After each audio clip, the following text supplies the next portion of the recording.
ભાજપને વાલાવાલા થવાની રેસમાં લોકશાહીનું કચ્ચરઘાણ નીકળી રહ્યું છે અને ફોર્મ પરત ખેંચવા અને ન ખેંચવાની લપમાં બબાલો તો એટલી હદે થઈ છે કે એની કોઈ સીમા નથી.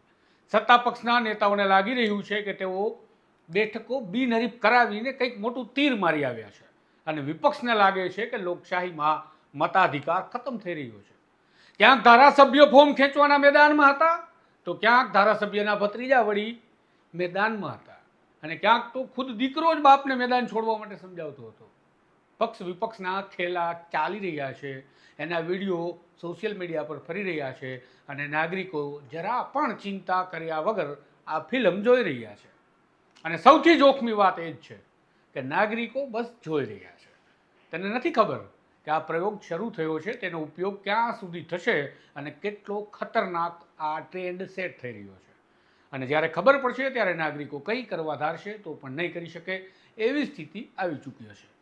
આવો ચૂંટણીના સમરામગણમાં કેવા ખેલા ચાલી રહ્યા છે તેની વાત કરીએ વિગતવાર. નમસ્કાર, હું છું તુષાર બસિયા, આપ જોઈ રહ્યા છો સ્વમાન. ગુજરાતમાં સ્થાનિક સ્વરાજની ચૂંટણી ચાલી રહી છે. આજે ઉમેદવારી ફોર્મ પરત ખેંચવાનો અંતિમ દિવસ રહ્યો અને ફોર્મ પરત ખેંચવાને લઈને કેટલી બબાલો થઈ.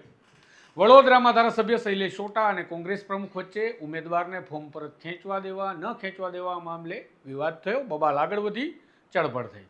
તો ગીર સોમનાથના ગોરખમઢી તાલુકા પંચાયતના કોંગ્રેસ અને આમ આદમી પાર્ટીના ઉમેદવારના ફોર્મની બબાલ પણ જોવા મળી, જેમાં ભાજપના ધારાસભ્ય ભગાભાઈ બારડના ભત્રીજા વિજય બારડ પણ ધક્કામુક્કી કરતા જોવા મળ્યા.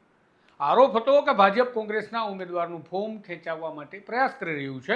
બીજી તરફ એ જ બેઠક પર આપના મહિલા ઉમેદવાર દક્ષાબેન બામણિયાની ખોટી સહી કરી ફોર્મ પરત ખેંચવાની અરજીને લઈ વિવાદ થયો. બાદમાં મહિલા ઉમેદવાર ખુદ ગયા અને ફોર્મ પરત નથી ખેંચવું મારે સાહેબ એવી કેફિયત આપી. અને આવી જ રીતે ડભોઈ, વડોદરા, અમદાવાદ સહિત કેટલાય સ્થળે અલગ અલગ પ્રકારના વિવાદ અને બબાલો સામે આવ્યા. વળી અમદાવાદમાં તો કોંગ્રેસના સરખેજના ઉમેદવાર વારિસ સૈયદ અને થલતેજના રમીલા ઠાકોરે ફોર્મ પરત ખેંચી લેતા કોંગ્રેસની મહેનત પાણીમાં ગઈ.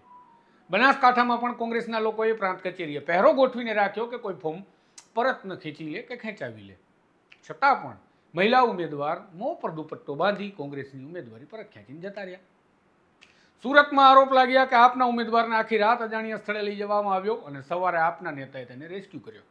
મજા આવે છે ને બધું સાંભળવામાં? તો હજુ સાંભળો. સુરતમાં કોંગ્રેસના નેતાએ આરોપ લગાવ્યો કે તેમના ઉમેદવારને ભાજપ નહીં પણ સુરત એસઓજી ઉઠાવી ગઈ ફોર્મ પાછું ખેંચાવવા. આવા આરોપ બીજા કેટલાક સ્થળો પર લાગ્યા છે, જેમાં પોલીસે ઉમેદવારને ફોર્મ પરત ખેંચાવવા માટે પ્રયાસ કર્યા કે સફળતા મેળવી.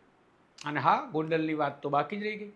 ગોંડલમાં પણ બબાલ સર્જાણી અને કોંગ્રેસના નેતા ભાજપના નેતાઓ સાથે જીભાજોડી કરતા જોવા મળ્યા. આ તો સેમ્પલની વાત કરી, બાકી તો ઢગલો ફોર્મ પરત ખેંચાઈ ગયા છે ઉમેદવારીના, જેના સત્તાવાર આંકડા હવે આવશે, જેનાથી ખબર પડશે કે કેટલી બેઠકો પર મતદારોને મત દેવાની જરૂર જ નથી, છતાં ભાજપના ઉમેદવાર જીતી જશે. કેવું સારું કહેવાય ને, મતદારોને નિરાતે બેસવાનું, મત દેવા ધક્કો નહીં ખાવાનો, આ ગરમીમાં ચિંતા નહીં કરવાની, અને છતાં ઉમેદવાર તો જીતી જશે. પણ યાદ રાખજો, આ સ્થિતિ મજેદાર નથી. આ લોકશાહીનું મુખ્ય અંગ ચૂંટણી પૂરી થવાની વાત છે.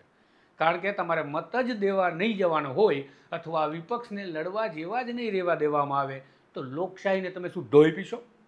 અહીંયા સવાલ એ થાય છે કે અત્યારે આમ આદમી પાર્ટી, કોંગ્રેસ પાર્ટી પોતાના ઉમેદવારોને લઈ કોઈ રિસોર્ટમાં તો કોઈ અજ્ઞાત સ્થળો ઉપર જતું રહ્યું છે. કેમ?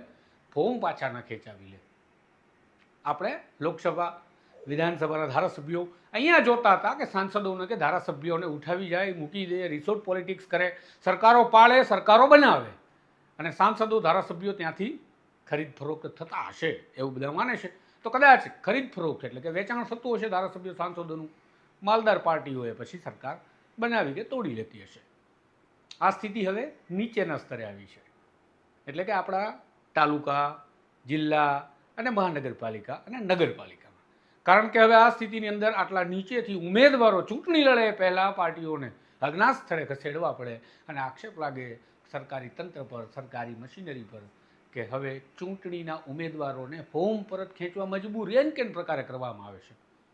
તો તમને શું લાગે છે, હાલમાં જે ચાલી રહ્યું છે બરાબર ચાલી રહ્યું છે? જવાબ કમેન્ટમાં જરૂરથી આપજો, આમ તો બોલતા નથી. નમસ્કાર.